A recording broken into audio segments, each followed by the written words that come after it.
Snafu contains adult themes and language. Listener discretion is advised.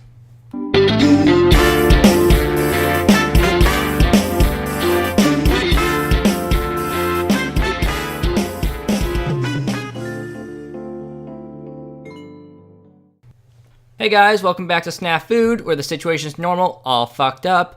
This is a podcast where we tell you stories of true crime, true mysteries, and the truly fucked up shit that happens every day, and we tend to forget about it. So we're here to remind you. And I'm Corey. And I'm Shannon, and just like I promised, Corey finally came back. But also, like I promised, I am sick, so I'm gonna do my best to hang in there and tell you guys a story, and hopefully I sound sexier like I do in my head than Corey said I do out loud.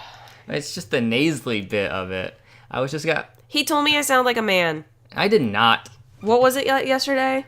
I said, do I sound sexy? And you said... I don't remember. For a guy or something. I don't think I said that. Damn. But yeah, Corey's back, and we're all really happy because that way I don't have to solo another one of these things. Yeah, because I did hear that. First, thank you guys so much for reaching out to, our Instagram and Facebook. Shannon was able to forward to me all the well wishes, and it really meant a lot to me to hear from you guys.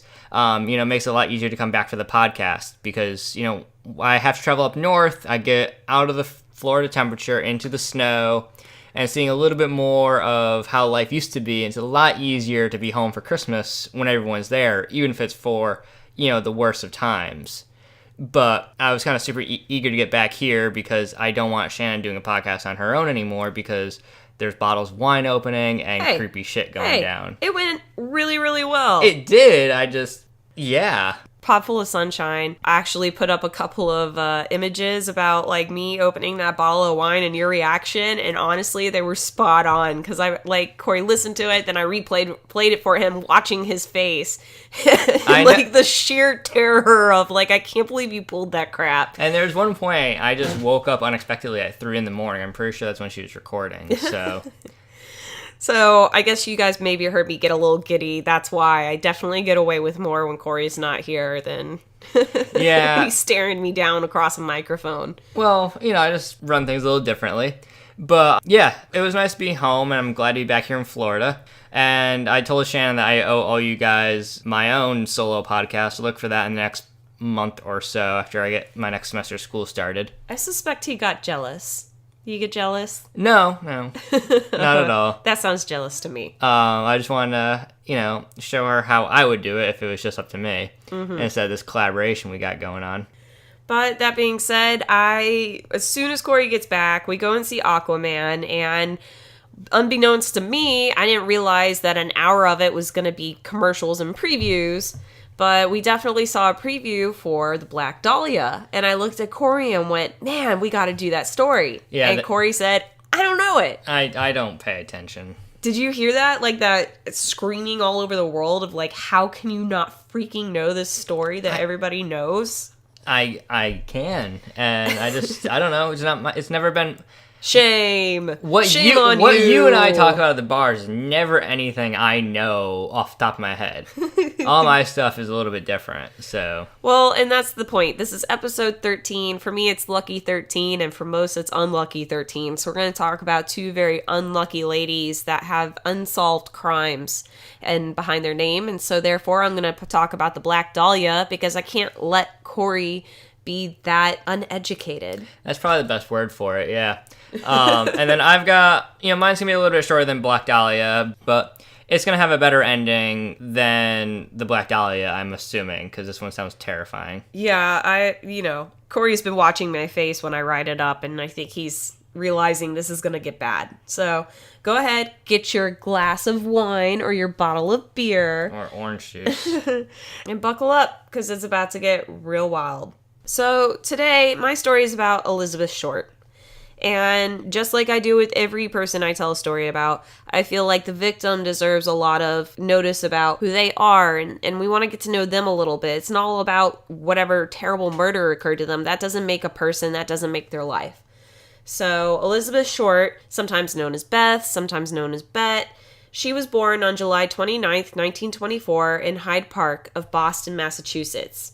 Her parents were Cleo and Phoebe May, and she was the third of 5 girls. Elizabeth, of course, being the middle daughter, is always looking for a way to stand out.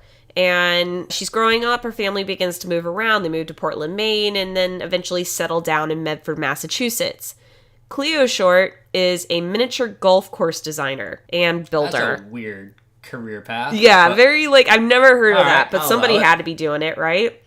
That is, he did this job until 1929 when the stock market crashed and he basically lost everything, including most of his savings. Basically, his family became destitute, like many people in the Great Depression. So in 1930, the next year, when Elizabeth was 6, Cleo's car was found abandoned on the Charlestown Bridge, and it became common theory that Cleo had jumped into the Charles River to his death. He'd rather commit suicide than leave his family destitute with him, I guess.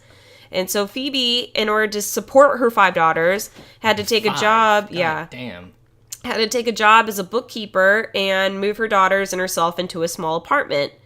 So some claim that Phoebe even took multiple jobs, but the majority of their income still had to come from family care and public assistance.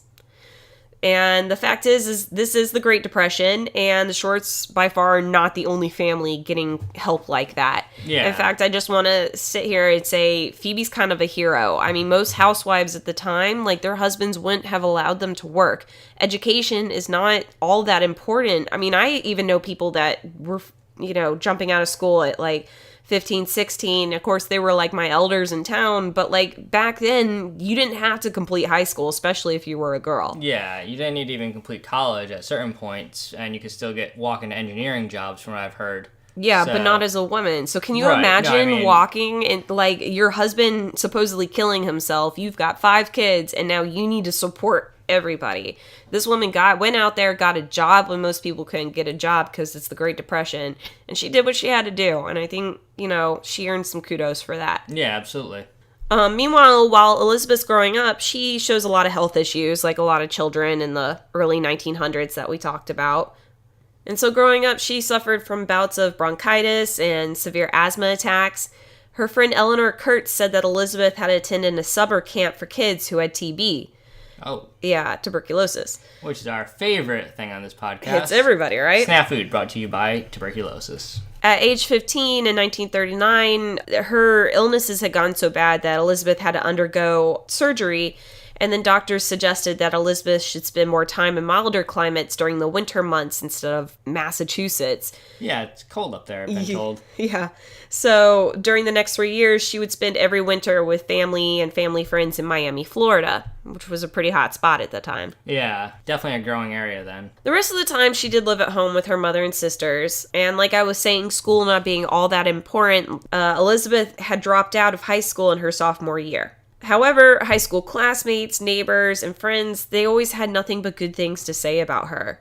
Her classmate Bob Passio said, quote, "She was always friendly, never at a loss for words, and it wasn't that she was so pretty. There are lots of pretty girls. There was something different. She was someone you liked to watch, the kind of girl boys might sneak looks at but would get tongue-tied if she spoke to you. And that walk of hers, it wasn't put on. She always walked that way, even in junior high. I always thought that if she had a glass of water on her head, she wouldn't spill a drop." Oh, so she's got a good posture. I mean, it's just saying like she stood out, and she was Yeah. really pretty even from a young age. Many friends mentioned her kindness, her beauty, her affection for movies. And like many kids in the Depression, movies were Elizabeth's escape. And her friend Eleanor Cruz, again, said that she, Elizabeth, and one of Elizabeth's sisters would always pull their money each Friday and go buy the most recent sheet music. They would then perform together on the Shorts' front porch. And she said that Elizabeth liked to imitate Deanna Durbin. So we've already talked about like the silver screen. It's an escape, and it's a cheap one for the main public. You pay a couple dimes or so, you get to hang out all day in the air conditioning, and for once you get to see these big, beautiful like movie stars on screen. And every Yeah. girl just starts fantasizing about running away and becoming that starlet. It's not the $40 that it takes us to go to the movies nowadays. Oh my god, it's ridiculous. Took us 30, I think, with concession when we went to go see Aquaman. Concessions were at least 20. Yeah. And then the tickets were like 20. So yeah, it's like a $40 Yeah. trip if you're not going to like drink or do anything fun. So even though she's dropped out of high school, what she's really doing with her time is she's just getting little waitressing jobs. Sometimes she gets a cashier job at a movie theater. she's keeping busy. But something strange happened in 1942. 1942, Phoebe, her mom, receives a letter. And it's a letter from a man she thought was dead. Turns out, Cleo never committed suicide. Oh. Turns out Cleo decided to abandon his wife and children and just start a new life in California and fake his death. And so he was writing her to apologize, and according to unc.edu, he even wanted to come home, but Phoebe denied him. However, that year, finding out that her father was alive, Elizabeth and her dad started corresponding via letters, and he offered to let her move in with him. So that December, at age 17, Elizabeth moved in with a man that she hadn't seen since she was 6. Do you even really remember people when you're, like, I don't know, maybe it's just, like, going home for a funeral and having a number of people show up, and say, oh, I remember you when you were yay high. I don't remember them. It's because all you did was look up and see a giant mound of boobs. You never even saw their face. You just remember, like, a weird, like, pattern of clothing or a scratchy suit that hugged you. And you're like, well, that was neat. Yeah. No, I don't think you remember anything, but I can see being in a cramped apartment with your sisters and your mom, and now all of a sudden, like, your dad shows up and offers you a place in California. She probably did what most people think, and think that everything is, like, within an hour of Los Angeles and Hollywood, and wanted to move out there, like, right away. Unfortunately for her, Cleo is just about as shitty as he's always been, and as soon as she moves in with him, they start fighting. I mean, Cleo is complaining that she's lazy. He says that she's a poor housekeeper. He's very upset with her dating habits because she's 17 and gorgeous and likes to go out. And for most women, you don't have to pay. At that time, you did not pay for your date. The man picked you up. He took you to dinner. He paid for your drinks. You went dancing. You had a good time. But her dad doesn't like her dating all the time. And what did we just say? It's 1942. Guess what's just happening right now? Columbus is sailing the ocean blue. Shut up, Corey. It's World War II. Oh, okay, the other 42. All right. So, there's a lot of very handsome servicemen who are walking around in uniform. There's a lot of dances going on. It's an ultimate time for a 17-year-old girl to go out dating. Either way, she leaves within the month. By January, she's moved out, and she ends up moving in with friends near Lompoc.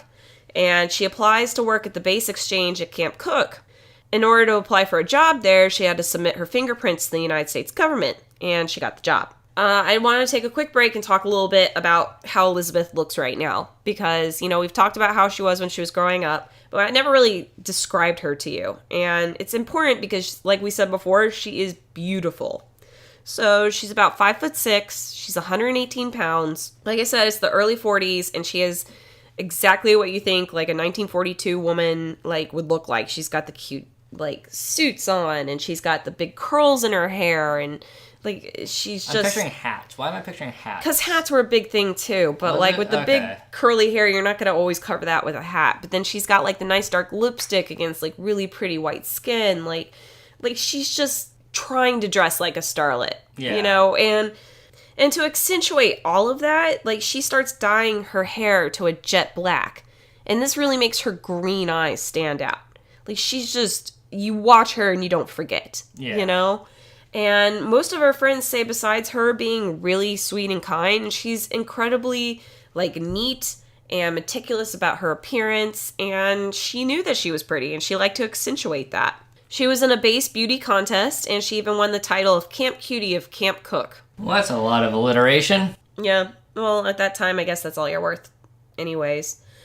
Now that she's free and on her own, Elizabeth kind of goes through a wild streak, and she ends up leaving the job at Camp Cook and moves to Santa Barbara by mid-1943. She's only at Camp Cook for like 6 months.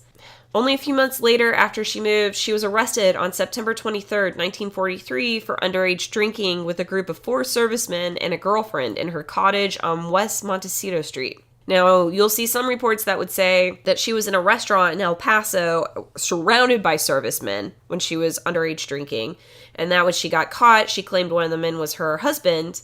However, the female officer that arrested her said that wasn't the case. They got caught in their house. There was only 4 servicemen, and it was her roommate, Miss Green, who said that the service guy was her husband, and that was a lie anyways. Yeah, well, sometimes you can win them, sometimes you can't. Either way, Elizabeth gets taken down to the police department for underage drinking because she's still a minor. They take her fingerprints yet again, so it's the second time, but they also take a mugshot, and it's her only mugshot that she'll ever take. And even in that one, she's really pretty, but she's a little messed up. Oh, she's probably distraught, but still trying to look good. Yeah. Oh, there's a camera. And since Elizabeth was a juvenile, she ended up staying with the policewoman, Mary H. Unifer, in her own home because they decided to, like, not actually, like, they booked her, but they didn't charge her. And so then she went home with the officer and stayed for a couple days with her. And so during that time, Officer Unifer got to know her. And so what she said about her was, one, she had the blackest hair I ever saw. And then she also said that she was very nice and neat, but she had a rose tattoo on her left leg, and, quote, she loved to sit so that it showed. Which is, I find, really, really unique, because today, a lot of people are getting tattoos, but even 10, 15 years ago, even now, it's really judged. Yeah. So for a female to get a tattoo, that's like, she, you know what I mean? Like, she's like a wild girl. Yeah, definitely. And she, like, she's 17. She likes to turn her leg, and her skirt comes up, and it shows a rose tattoo on her thigh. It's cute. But probably to any other, like, middle-aged person at the time, they probably thought she was just crazy. So the police officer chose to give her $10 for spending money, took her to a bus station, and put her on a bus to send her back to Medford, Massachusetts. Go back to the Northeast. Yeah, you get in trouble here, just go home. And even though Officer Unifer is for sure definite that Elizabeth has headed back to Massachusetts, she didn't. She heads to Florida, like to Miami, Florida instead. It's warmer. Yeah, I can't blame her.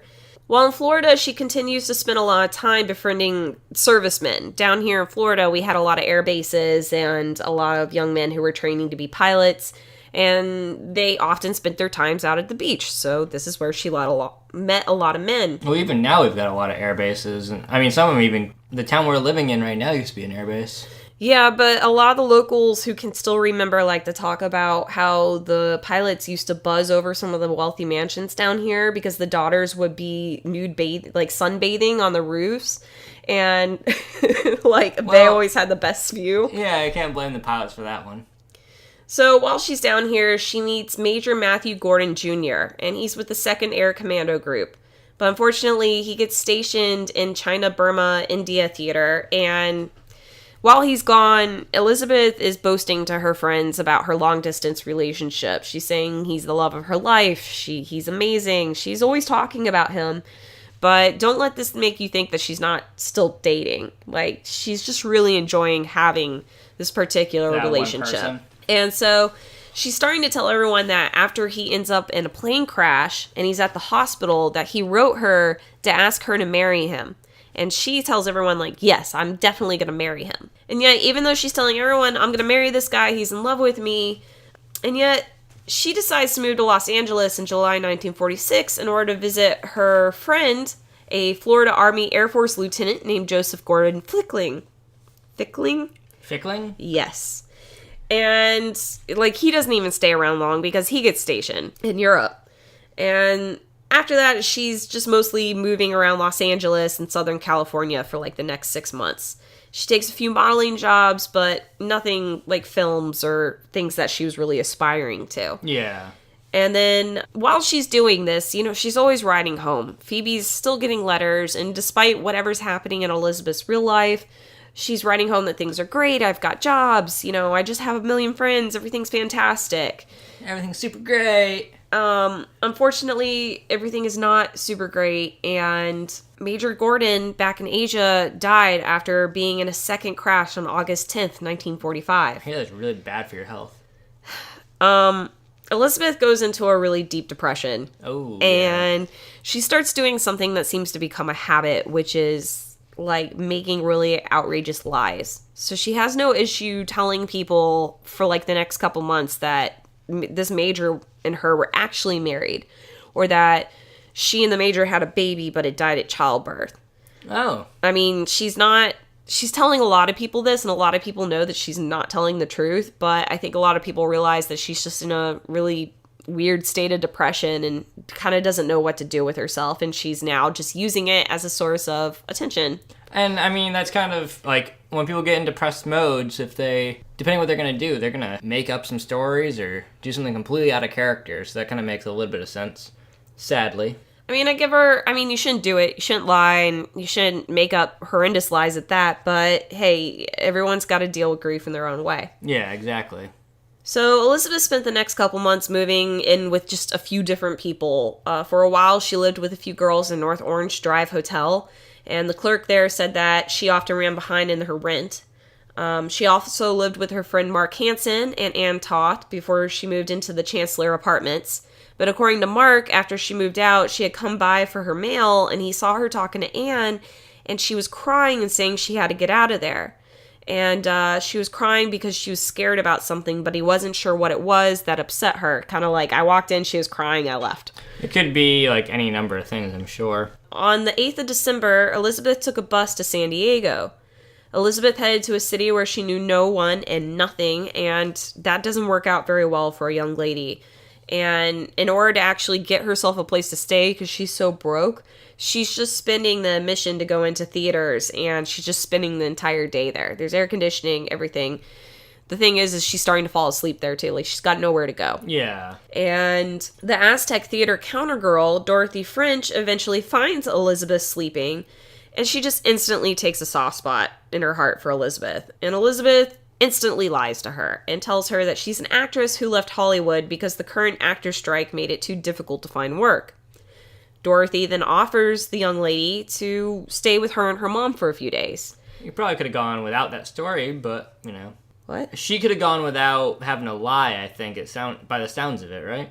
I mean, yes, no, it's just her habit to make people like her better. But just like most guests that get invited for a couple days, it doesn't last for a couple days. Like, she takes complete advantage of the Frenches, and she decides to stay almost a month. Oh, geez. And the whole time she's there, you know, she's doing very little housework. She never offered to, like, pay for anything.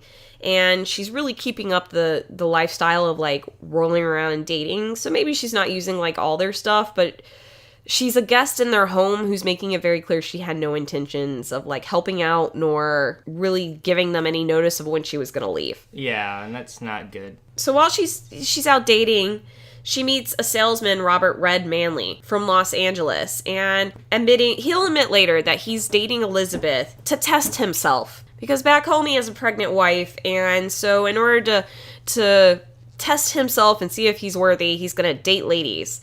And so he claims he's worthy of what? I don't know. He's a fucking asshole. Yeah. He's cheating on his pregnant wife. Right. And he's making up a reason why. That's why I'm like, what the fuck is he trying to do? So, he claims he never slept with her, but according to Red, Elizabeth asked him for a ride back to Hollywood, and he accepted. And he said that on January 8th, 1947, he picked her up from the Frenches, and they headed back to Hollywood, where he paid for a hotel, and they both stayed there. He said the night on the 8th, they went out, they partied, they danced, they drank, and then they came back to the hotel room where he said he slept on the bed and Elizabeth slept in a chair because she didn't feel well, which is probably just 100% bullshit, but whatever. That's 100% bullshit. Any guy would just give the girl the bed and sleep in the chair themselves. He's a fucking idiot. I don't know anyone who feels better sleeping in a chair. So, because Red is a salesman, he has, like, a lot of weird times for appointments.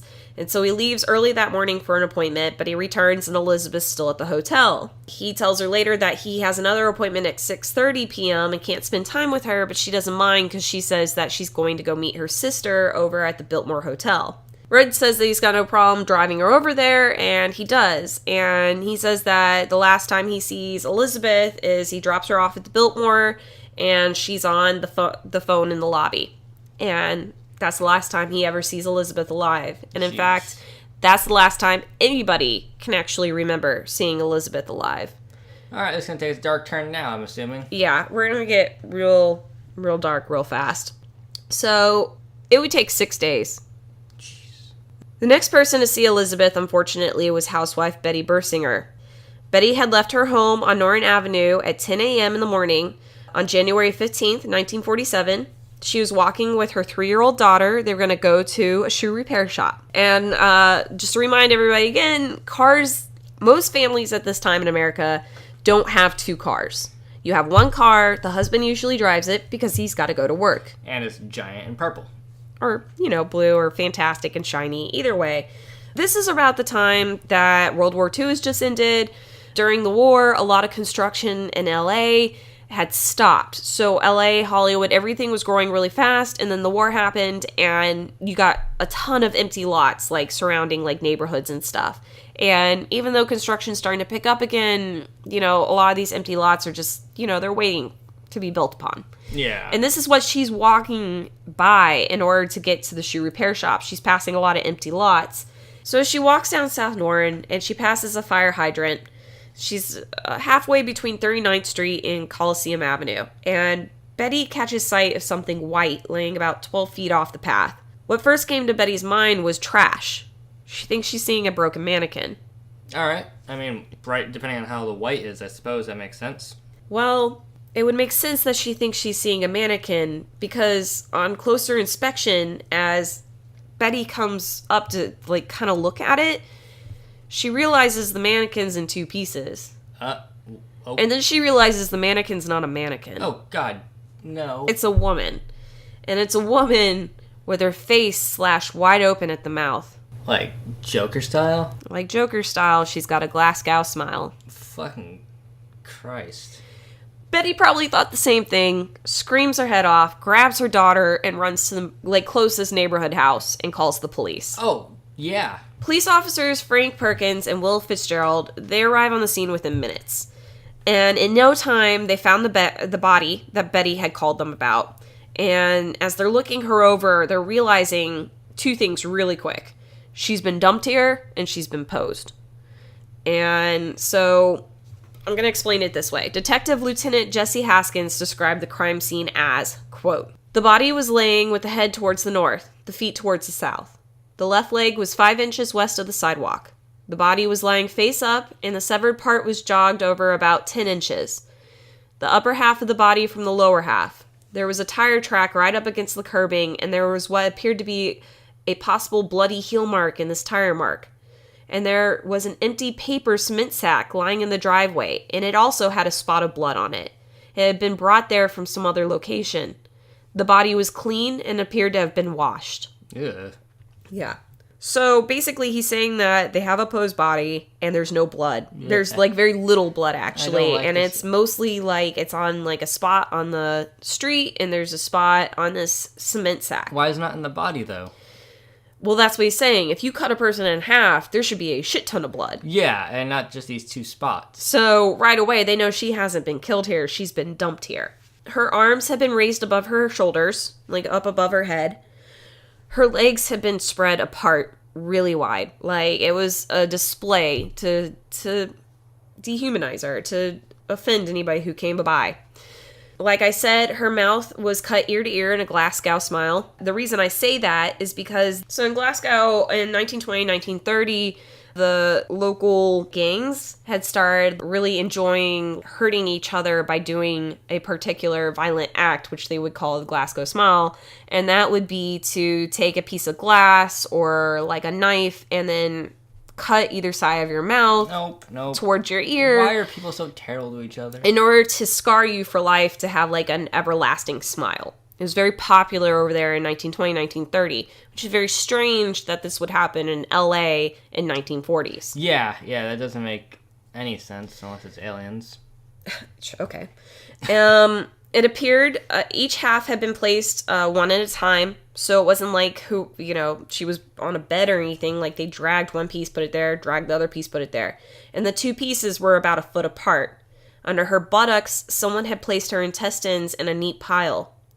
There was dew under the body, and that indicated that it had been placed there after 2 a.m., when the temperature had dipped to about 38 degrees. Detectives Harry Hansen and Finis Brown were assigned to the case, but obviously, word of such a gruesome murder would spread really quickly, by the time they arrived on the scene, it was already surrounded by, like, neighborhood people and gawkers and reporters and photographers, like, just stepping all over the fucking crime scene.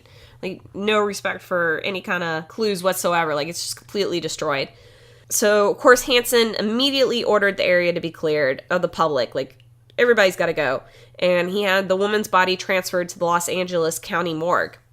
So far, she's just a nameless Jane Doe. Nobody in the neighborhood recognized her. She's not from there. That we have no idea who she is. Yeah, she's been moving around a lot, so it's not like she's going to be anyone in the community. So the coroner's office determined that the body had been tied up and tortured long before her death.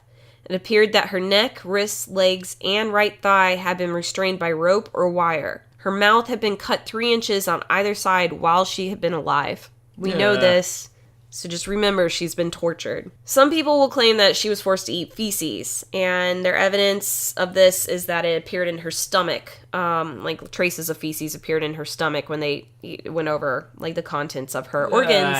However, a lot of people will also argue this point and say that only happened when she was, cut in half and, shit moves. Literally. Yeah. And let's just pray that the latter half is the correct one, because nobody wants to think about that. The rose tattoo on her leg had also been removed, as well as a laceration with superficial tissue loss on her right breast. So he definitely cut pieces out and kept them. Also noted were superficial lacerations on the right forearm, left upper arm, and the lower left side of her chest. According to the autopsy physician, she died of hemorrhage and shock. She had a concussion of the brain induced by blows to the face and head, but she had no skull fractures. So basically, she'd been tortured, cut, beat, and eventually, all of it together, killed her. Her body, however, took the brunt of the destruction once she had passed, and that's when her midsection was surgically cut in half. Now the surgically? Yes, it was very clean. It wasn't like somebody took a fucking hacksaw and cut her. Picturing hacksaw. Nope. Somebody did this really cleanly, and in fact, they used... The technique was called hemicorporectomy, and it was taught often in the 1930s. Why would you have a technique that cuts bodies in half? I've actually seen this, and I've seen it done on one person, and it is a very severe, last-second, life-saving technique that was probably came around because of World War I, and then used a lot in World War II, and the technique is to cut, in order to save somebody's life, it removes the, lower bowels, and the hips, and the legs, and all that, the private parts. If you're damaged that badly below and you're gonna die, but if we can cut you from here and seal it off, you'll live. Let me die. Yeah, well, it was a technique that was being taught, and this is the technique that was used on Elizabeth. It was very clean, it was very knowledgeable, whoever did this knew what the fuck they were doing. There were numerous cuts and a crisscross pattern over her pubic area, and the pubic hair had been removed by hand. Her body had been carefully washed, and no semen was present because of this washing. But despite not having any semen, they still believe that she was raped due to the evidence of her rectum tightening up, restricting. Ugh.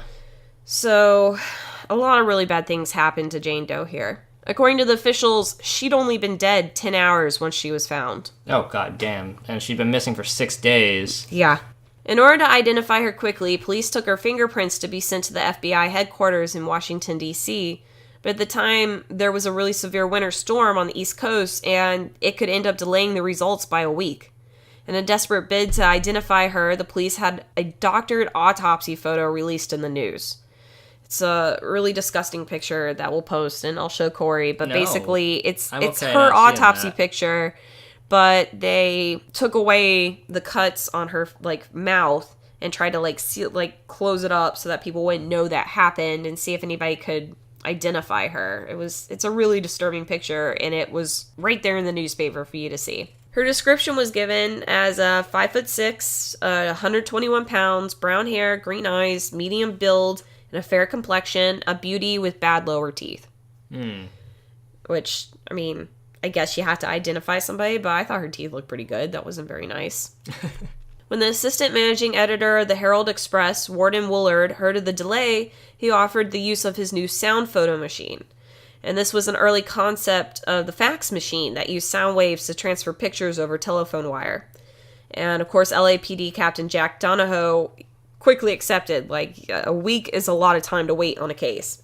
Yeah, it definitely is. Unfortunately, the first set of fingerprints sent by the sound photo could not be read, and then after a suggestion from a paper photographer that they should be sent as negatives instead, then they finally were able to read the fingerprints. And with that, they identified the 22-year-old Elizabeth Short. So now police have a name, but all the other information they have on her is old. They know she worked at Camp Cook, and they know she was arrested for underage drinking, and according to them, her last residence was in Santa Barbara. That was a number of years ago. Yeah. Since the Herald Express helped the LAPD, they basically had the jump on all the other papers. Like, they got the scoop first because it came through their system. Even more, they were owned by the media mogul William Randolph Hearst, who we've talked about before when it came to the Titanic. Yeah. This guy is ruthless when it comes to the media and his paper. He wants to get the story. He wants to get the money. Everyone else can go fuck themselves. Get me a picture of Spider-Man. Yeah, and in saying so, he told the captain of the LAPD that information would be readily provided to them, but information didn't come free. And of course, Captain Donahoe is so desperate that he agrees. The paper sends their rewrite man, Wayne Sutton, and they send him on an assignment to go track down Elizabeth's mother and see just how much information he can get out of her. He quickly finds her before even the police do, and he takes advantage of this. So he doesn't want his source to be bereft and useless, so he chooses not to tell her about the death of her daughter. That's kind of underhanded, but probably, Oh no, I don't know. Wait for it. Instead, he calls Phoebe and he tells her that her beautiful daughter, Elizabeth Short, has won a beauty contest in Los Angeles. Not the way to approach it, buddy. Yeah, and he needs to know all about her. He's got to write about her fantastic win in the newspaper. And what does Phoebe do? She jumps at the opportunity to talk about her gorgeous daughter, who she thinks just won an awesome award. Yeah, I mean, that makes a lot of sense from our parents' perspective. She tells him everything he wants to know. And as soon as she's done divulging anything he has come into mind, and he realizes he's not going to get anything else out of her, he finally just blurts out that your daughter hasn't won any kind of contest, and in fact, she's been murdered. Sorry. Oh, God fucking damn it. I don't like this guy. No, and, I mean, obviously, Phoebe, she's bewildered, and she doesn't believe him. She denies that he's telling the truth, and she thinks somebody's making a prank phone call. I mean, wouldn't you? I'd rather pretend that my kid's not dead, and somebody who just said two different really crazy things to me is wrong. You want to wait for that official... Yeah, and then unfortunately, the official police did come, and the Medford police informed her that her daughter had died, and only then did she accept the news. So on January 17th, 1947, Elizabeth's living photograph finally appears on the front page because now we know who she is. But now they're dubbing her the Black Dahlia. So initially, like, a lot of papers like to give, like, little names to crimes and... The Zodiac Killer. The Zodiac Killer, the Werewolf of London. Yeah. And they tried to call it, like, the Werewolf Killings or something.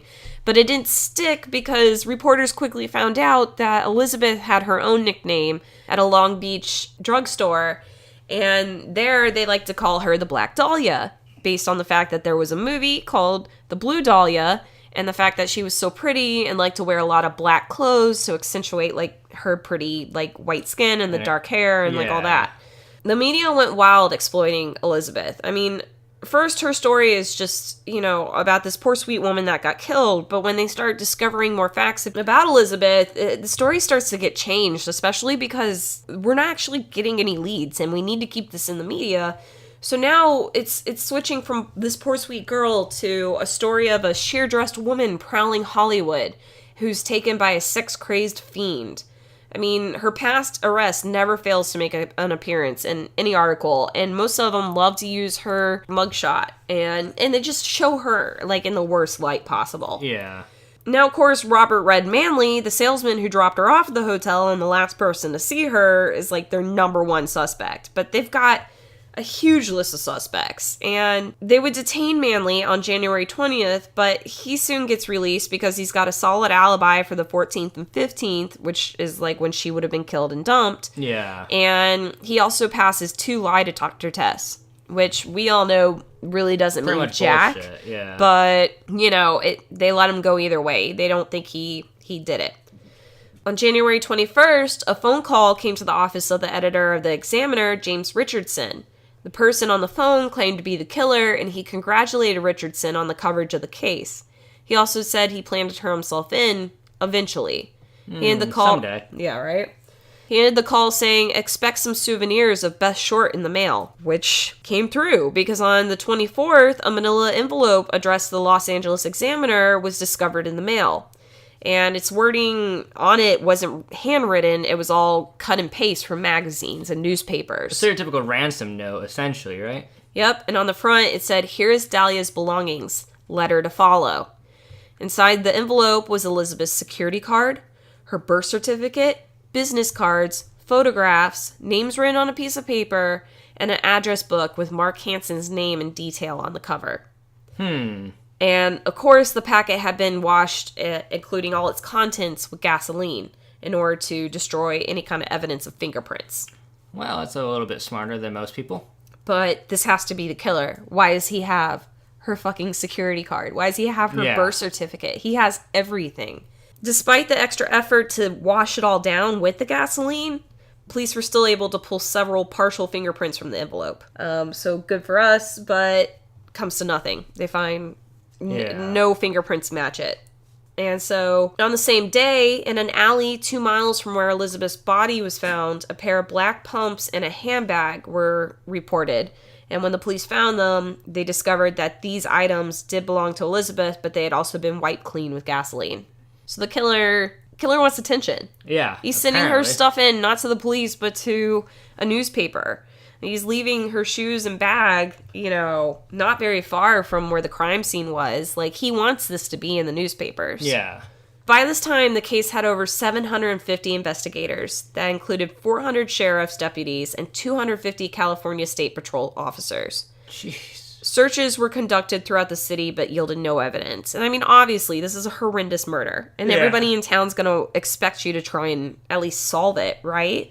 But nothing comes up. There were tips about sightings of a Ford sedan idling nearby where the body would have been, but this potential lead would drag police officers all the way to El Paso over an abandoned car. Jeez. Like, it just, we saw a Ford sedan. Everybody has a Ford sedan. Yeah, where do you want us to look? All over America. City Councilman Lloyd G. Davis posted a $10,000 reward in hopes that it would solve the crime, but instead, false confessions and letters of confession just flooded into the police department. In the initial investigation, they got over 60 confessions, and today it's over 500. That's including people who weren't even alive at the time of the murder confessing that they killed the Black Dahlia. God damn it. People are messed up. Yeah, they really are. I mean, they want their claim to fame, but this is not the way to get it. Actually, police officers are also said to say it's funny just how many people were eager to come forward and say their relative had committed the murder. Oh, that one makes sense. Obviously, with Mark Hansen's name appearing on one of the items that seem to belong to the Black Dahlia, he becomes an instant suspect. Now, we already mentioned that Mark had allowed Elizabeth to live with him and his girlfriend, Ann Toth, on and off, so we know that they knew each other. And he said that, that was his address book, but he gave it to her to use. He never used it before, so she could have it. Yeah. And at this time, everybody has an address book. It's the only way you remember everybody's phone number. Yeah. Nobody's got a cell phone. So Mark was a nightclub and theater owner. So he's an older guy, and he's kind of a bigwig in Hollywood. Like, he's much more anything in Hollywood than Elizabeth is. And he actually would remain a main suspect even through the grand jury investigation in 1949. But he had never had a criminal record, and he had no known history of violence. And yet, in the Los Angeles DA files, it was indicated that Mark had tried to seduce Elizabeth, but she had refused him. So we do know that. And what may be more damning is that Mark had connection to up to three or more men who were also suspected of the murder. Dr. Patrick S. O'Reilly, Dr. M.M. Schwartz, and Dr. Arthur McGinnis Fott. Again, we're sticking with a lot of doctors. Yeah, we gotta stick with doctors, because they're the ones who could have cut her in half. Yeah, this doesn't look like Joe Schmo, And those weren't the only men that the police were looking at. It seemed that just about anyone who had ever met or spent time with Elizabeth could be a suspect, and the LAPD ended up checking over 190 suspects in the ensuing weeks. Jeez. Her dad, Cleo Short, would be interviewed at least twice. Finally, the list of viable suspects would be numbered down to 22, including one suspect in the FBI files detailed only as queer woman surgeon. Oh, that's a weird... Good job, police. Way to go, FBI. So that one just leads down this rabbit hole of saying maybe she was a lesbian, and then people being like, no, she literally had no use for, women. because she really liked to use men to go on dates with. Like, Yeah. it was just a distraction, like everything.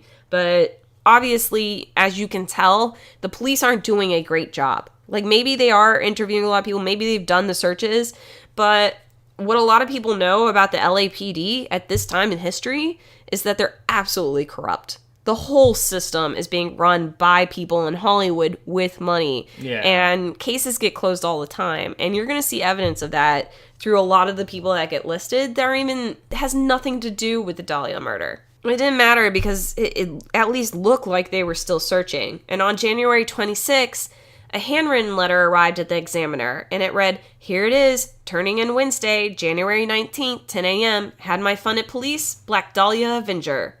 And it also listed a location that the killer would turn himself into. And, of course, police awaited at the location, but no such killer appeared, obviously. Yeah. Instead, on January 26 at 1 p.m., another letter arrived, this time cut and paste again instead of handwritten, and it read, "Have changed my mind. You would not give me a square deal. Dahlia killing was justified." Even though they're falling behind on figuring out who did this murder, like, they can't help but keep it in the papers. Like, it can't help but be thrown in their faces because this guy is still writing in and getting letters posted on the front page of every newspaper in LA. In an interview, LAPD Captain Donahoe said he believed the murder had taken place in a remote building or shack on the outskirts of Los Angeles and her body transported into the city where it was disposed of, like where it was placed. And in February 1947, a warrant was served to the University of Southern California Medical School requesting a complete list of the program's students. The university complied as long as their students' identities remained private, but it led nowhere. Obviously, they were trying to look at current students. We're talking about a mouth cutting that would have been popular 20 years ago, and we're talking about a current student surgical technique that was popular 15 years ago. I don't think your current fucking dentistry student is doing this. Yeah, and even if they're taught it, they're not going to be professional at it. Eventually, with no new leads, the story running wildly out of control in the media, it's just turning into a mockery of how she was killed, and it's absolutely not about finding the killer at all. There's still a list of suspects today with a few names on it. Red Manley still crosses that list for many people. A lot of people still think he completely lied. He never dropped her off at the hotel and he killed her. Red Manley didn't actually have a very good life later on anyways. He went back to his wife that he cheated on after they released him. And then a couple years later in like 1954, his wife put him in a mental hospital where he spent like the rest of his days until he died. All right. Well, which the police knew that he was unstable because he'd been kicked out of the army previously for psychological issues. Yeah, so they have a bit of an idea on him. But... So that might be why Red Manley still hits the list for a lot of people. A lot of people realize like something was off with that guy, and he's the last one to have seen Elizabeth. But so far, he's not the most enticing one. I mean, like I said, it's a cold case, and it's one of the best known cases in America today. And people are still trying to figure it out, but I don't know that we're going to. And obviously, like, Red Manley wasn't the only one we were looking at. Mark Hansen still crossed that list for a lot of people. And we already talked about him. He's the theater club owner. He let Elizabeth live with him for a little bit. And the FBI files said that he had came on to her and she turned him down. There were no official charges ever brought against Hansen. He had never had a history of violence, like we said, no criminal record, and he did die of natural causes in 1964. But there's a new book that just came out this last September by Pugh Eatwell, and she suggests that Hansen had a lot more to do with her murder than people think. And after doing research for her book, she came across the psychologist that had been attached to the Black Dahlia case, Paul D. River. He's the only psychologist to be employed by the LAPD at the time, and he'd been trying to build a psychological profile of the killer, which was like a really new thing at the time. Yeah. According to D. River, he was considering how the killer had mutilated the body, how she had been displayed publicly, and how her effects had been returned in sort of a grand show. However, he said a man had written to him about the murders, and that after D. River got permission from the LAPD, he interviewed said man. And that person turned out to be Leslie Dillon, who was a 27-year-old drifter and con man. And according to D. River, he said things about the murder that only the police knew, that they hadn't allowed out into the media. Now, a lot of false things had gone out to the media. For instance, people thought that maybe the Black Dahlia had been covered in cigarette burns. Yeah. And one girl came forward and said she too had been attacked by the similar killer and gotten away. And in order to get attention, she covered herself in cigarette burns. But the police knew that wasn't true. That had never happened to the Black Dahlia. And so this guy is saying true things that hadn't been in the media. And those kind of things included the fact that she had a rose tattoo that had been cut off her leg. That had not hit the newspapers. Huh. Well, when D. River brought his findings to the police, they quickly announced in the media that they had a new suspect. And yet, 2 days later, police said that they made a mistake and the investigation on him stopped. The author, Eatwell, she claims, quote, "It emerges this man who committed the murder was connected with a well-known businessman who is known to have connections to the LAPD." And that's how it comes back to Hansen. So, Eatwell believes that Hansen, who had been known to be attracted to Elizabeth, was frustrated that she wouldn't do what he wanted. She would never go all the way with him. And even though he was infatuated with her, he was getting really sick of her shit real fast, and he tired of her. And he ordered Dylan to, quote, get rid of her. Ewell claims Hansen and Dylan were then seen at the Astor Motel. The day after her death, cabin 3 of the motel was covered in blood, and there were clothes resembling something Elizabeth may have been wearing somewhere in the room. And the shoes and handbag that were, turned in? Yeah. Yeah, those were dumped only 1 block from where Dylan lived. Oh. And by the way, most killers are really fucking lazy. Yeah. So this kind of goes in line with what a killer might do. Yeah, you might want everybody to know about it, but you're also not going to walk up that hill to do it. That's just weird that it was so close. So Eatwell says, quote, "The investigation into Dylan was suspended and just stopped. LA City grand jury took up the case in 1949. They investigated specifically whether there had been mishandling of the investigation and why Dylan had been let go. However, the jury's term ended. You can only be on this jury for so long, and their term ended, and they fully expected the next jury to replace them to continue with their research. But in fact, that never happened. The story just got cold and it died."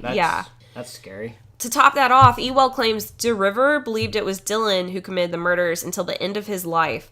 And she says he was harassed, he lost his job, and that he was followed by police over his standing on the case. He wouldn't let go his theory about who killed Elizabeth, and police were trying to make him shut up as best as they could.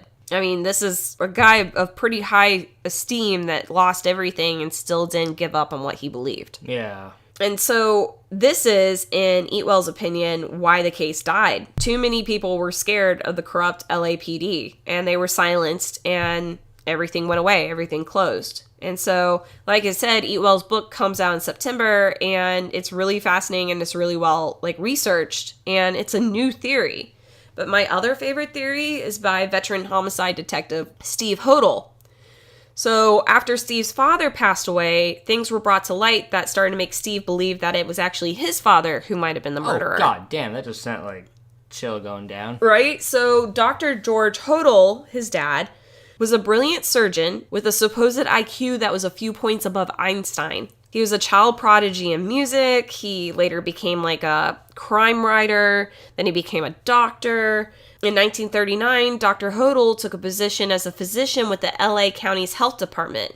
He took a postgraduate course in the treatment of venereal diseases, and then he was promoted to the VD control officer for the entire department. So he's a pretty important guy. Yeah. And he's really smart. However, Dr. Hodel is very strange and unique on top of all his quirks there. He's got 15 kids by all different women. Oh. He's a partier. He has this big fascinating house that still stands in Los Angeles today. And he's just one of those really weird people, but everything was his way, and he wasn't a good guy. And what causes Steve to think his father had anything to do with the murders was after his passing, his stepmother gave him a photo album filled with women's pictures, including one suspiciously that looks like Elizabeth Short. Huh. Uh-oh.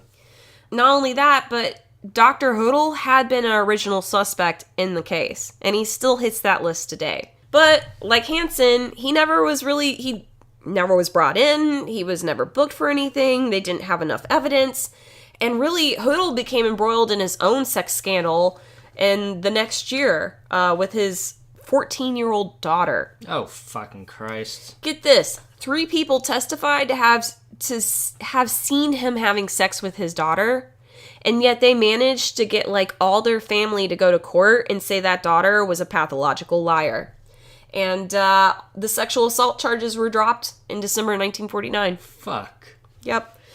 Dr. Hodel also discovered that between February and March of 1950, his phone had been wiretapped by the police over the suspicion that he might have been the killer of Elizabeth. Oh. So, well. Figuring this out, he enjoyed doing things in the recordings to kind of trick the police. He would just say things, or at least he would say, I said those because I knew you were listening.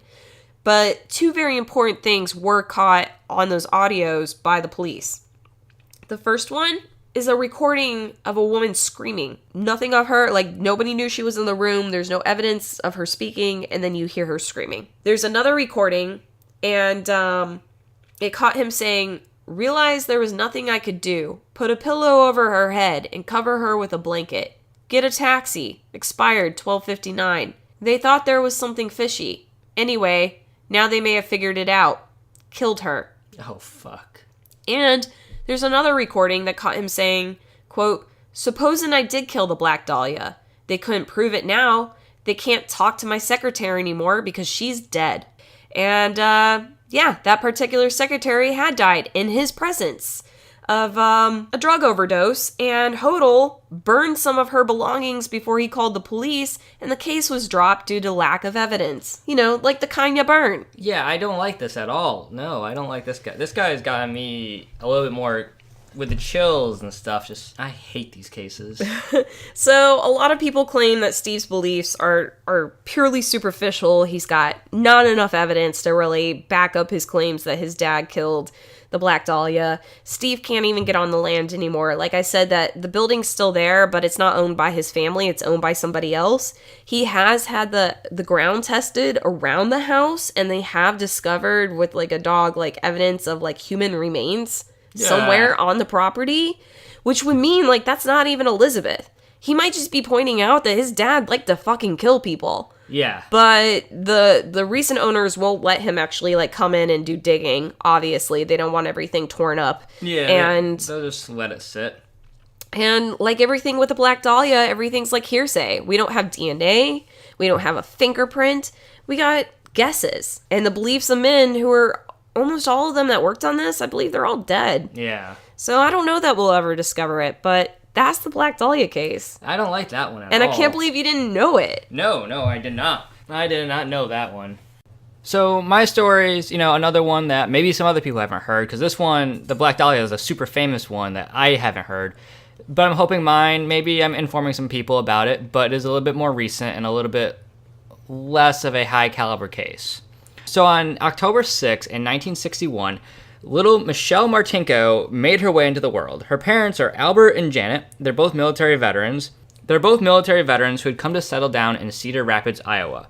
It's a growing metropolis of about 130,000 people. Albert actually started working again. He started working as a jeweler in a department store named Smolkoff's. What now? Smolkoff's. It's got to be like a local German thing. Yeah. Michelle is the youngest of 2 sisters, and she grows into be a very, very pretty young lady. According to her mother, Michelle was the apple of her parents' eye. As a teenager in the 1970s, she had that typical, I'm always going to call it 70s style haircut, but more practiced people like Shannon would probably call it the Farrah Fawcett style haircut. The Farrah. That would make any Charlie's Angel be jealous. And how could you not? Oh my god, it's like it just moves on its own. In 1979, I'm not going to comment further on hair here. In 1979, Michelle was a senior at Kennedy High School, set to graduate in the spring. She was said to have, above average grades and was a very busy student. She was involved with the school's women's choir, the concert choir, the dramatic productions, but she still managed to kind of hold her own in the classroom. Mrs. Martinko, her mother, had said that she loved music and she was a beautiful singer. And, the most recent activity that she had picked up outside of singing and doing anything in the school, was taking self-defense classes with one of her friends, Elizabeth Lehman.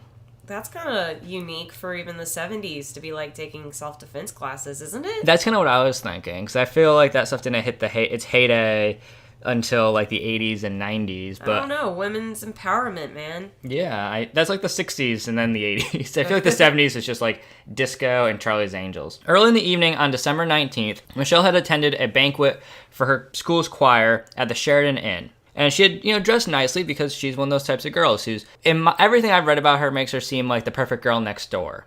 She's just very well put together, very well, pressed and dressed. Okay. And I see you have a little crush. It's okay. No, I'm just saying she seems like she's doing well for herself. And she's dressed very nicely for this banquet. She's wearing a black V-neck, a jersey material dress with a matching black scarf tied around her neck. She's got dark pantyhose and black high-heeled open-toe shoes on. And to finish her outfit, she wore earrings and 3 or 4 rings on her fingers. She kind of goes all out for this. And it's one of those banquets, so that's what you do. Around 7 p.m., Michelle put on her waist-length white and brown jacket and grabbed her brown leather purse. She tells all her friends goodbye, that I'll see you later. And she leaves. It's wintertime. We're in December, so she's about to head to the mall to pick up a new coat for winter and for the holiday. That's always like a nice thing to do. Like, she's got some extra time after the banquet. She's going to go shopping. Yeah. And, so she heads to the Westdale Mall. And it's been reported that she shows up there about 7:30. So it's not like she goes from the banquet to somewhere else to the mall. She kind of heads straight there. And she's seen wandering the stores, bullshitting with some of her friends, seeing who's working and who's just kind of also shopping and mall ratting around. Yeah. And, the same, what every kid does when they go to the mall. So that's the last we've seen of her. She's out shopping, and she doesn't come home that night. So her parents start to worry, and they can't really resist that parental worry that they've got, and they reach out to the police. And it's about 2 a.m. when Albert, her father, calls the police, saying that their daughter's been missing, and the police send out a search party. And, they're kind of looking around. They've mentioned that Michelle is probably going to the mall, but it's not until about 4 a.m. that the police unfortunately discover Michelle's body. They discover her in the family's 1972 Buick Electra in the Westdale Mall's northeast section, and that's in the parking lot behind the JCPenney's. Michelle was inside, and she had been stabbed violently in the chest and face until she was dead. However, the killer had left behind no fingerprints, and there was no weapon to be found, even after a search of the local area. The body was taken to the medical examiner's office, where they determined that she was stabbed at least 8 times. Oh my God. Right? Yeah, it's at least 8 times with a large, sharp weapon. But those self-defense classes, they kicked in definitely, because there's wounds on her hands and arms, which are defensive wounds. Defensive, yeah, I was going to say. Like, she's trying to make him stop, and she at least fought him off as much as she possibly could. Yeah. Their police are looking at the rest of the autopsy, and they're determining that there's so many wounds to her face that this attack was definitely personal in nature. Which, I don't know what kind of monster is going to go after this girl, because she seems just like such a perfect person. Yeah, like, why? Yeah, and that's what happens. We don't really know. Officers are taking their time to announce that they found her. She's got money in her purse still. It's not like she was robbed. Her clothes were all on, so it wasn't like she was sexually assaulted. And all this stuff it just seemed like somebody really hated her and just wanted her dead. Yeah, they're just out of the blue, just a murder. And like maybe like a jealous girl or something. That's exactly what I was thinking at first. And, police, they're going about interviewing her family and her friends, and they're trying to find something. And it takes them about, 2 months before the police hand it to a specific team. One of the first officers on this case was a man by the name of Henry Dellinger, and he could remember everybody who was on hand for that first round of questioning, everyone they've spoken to. This was one of those cases that really resonated with the local population as well as the investigators and the police on it. They're taking the next few months to go through and try to find any kind of lead. There's nothing that's pointing anyone anywhere to help out with this case. And on June 19th in 1980, the police begin to release composite sketches of a man based off of 2 eyewitnesses. Now remember, we're back in the late 70s. There's no cell phones. Security cameras are very far and few between, if they're even around at all. I don't even know they were a thing at the time. I don't think so, because I do know that Michelle's father had tried to bring the mall up to the Supreme Court of the state of Iowa, but the case was quickly dismissed because there just wasn't a case.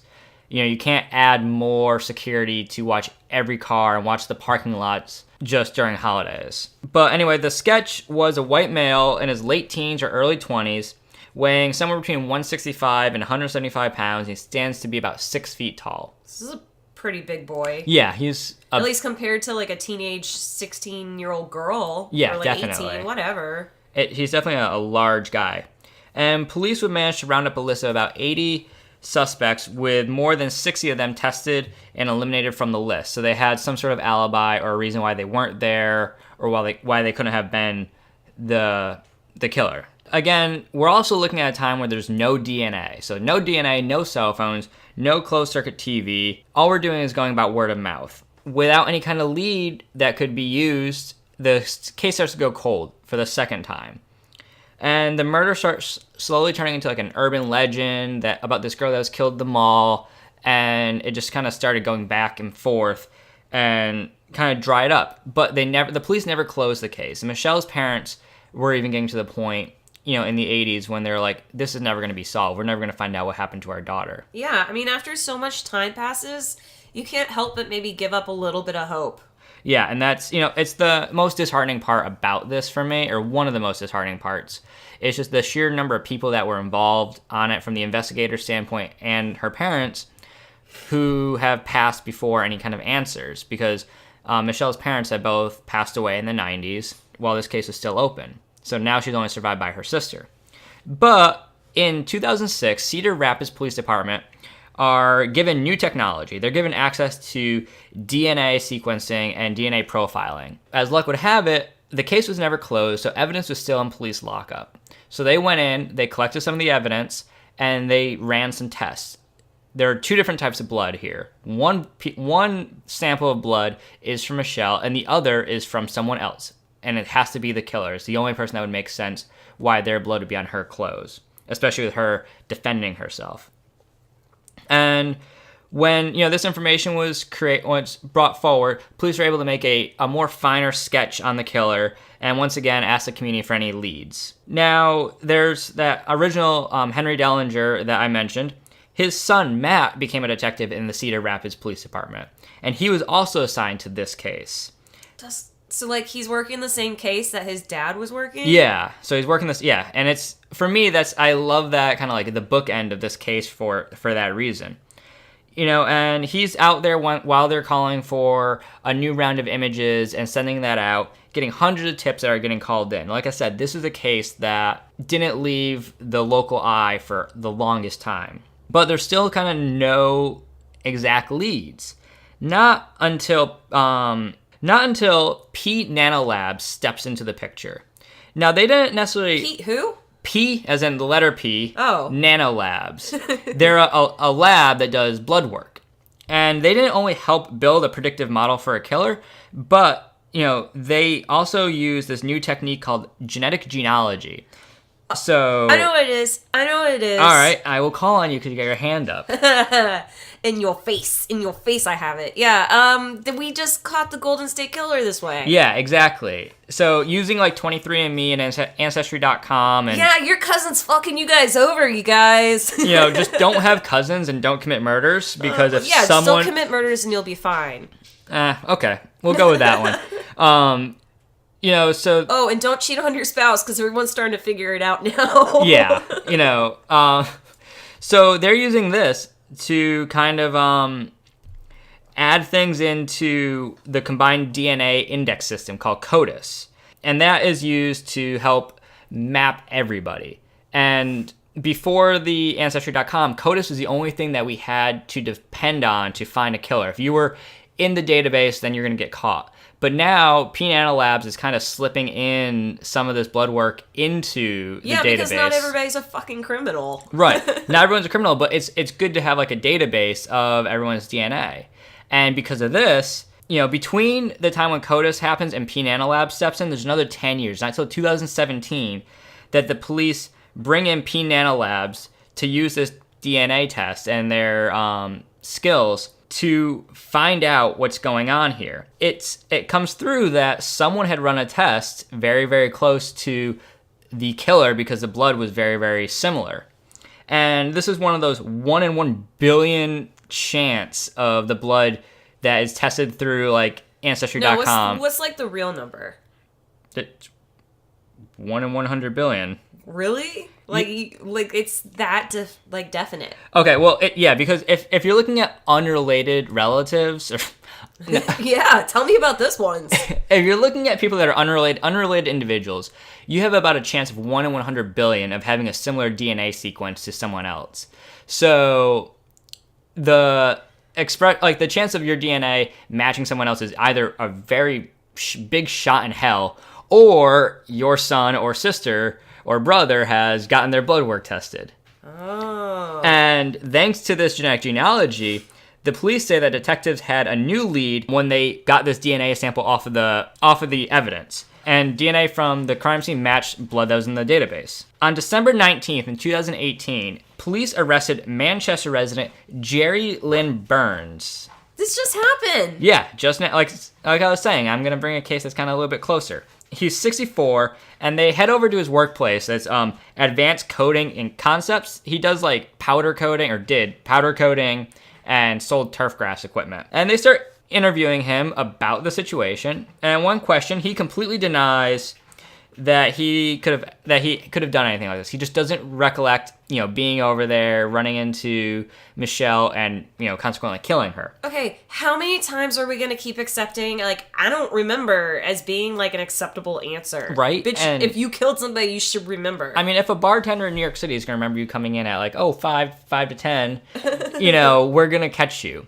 And as a result, when he's just saying I don't remember doing that, he didn't have any kind of good alibi. I mean, I understand it's reaching back 40 years. Yeah. But he didn't have any good alibi. So the police actually pulled him into custody. He can't have a good alibi. They have his DNA. Right. No, and that's the thing. There's no good alibi why his blood would be on her jacket, essentially. So the police had arrested him, and he's being cited for first-degree murder. Woo! Burns was arrested and taken to the Lynn County Correctional Center.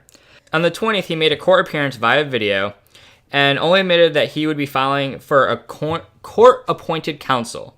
The judge ordered a $5 million cash bond because Burns was a business owner and had the financial means to leave otherwise. So they know he'll run. They know he's going to run, and they know that he's got to be the guy. So that's the only reason I can think of why he dropped $5 million on a bond for this guy. Yeah. Burns' family was actually part of the whole Manchester area, which is not too far from Cedar Rapids. They were all very distraught over the murder of Michelle.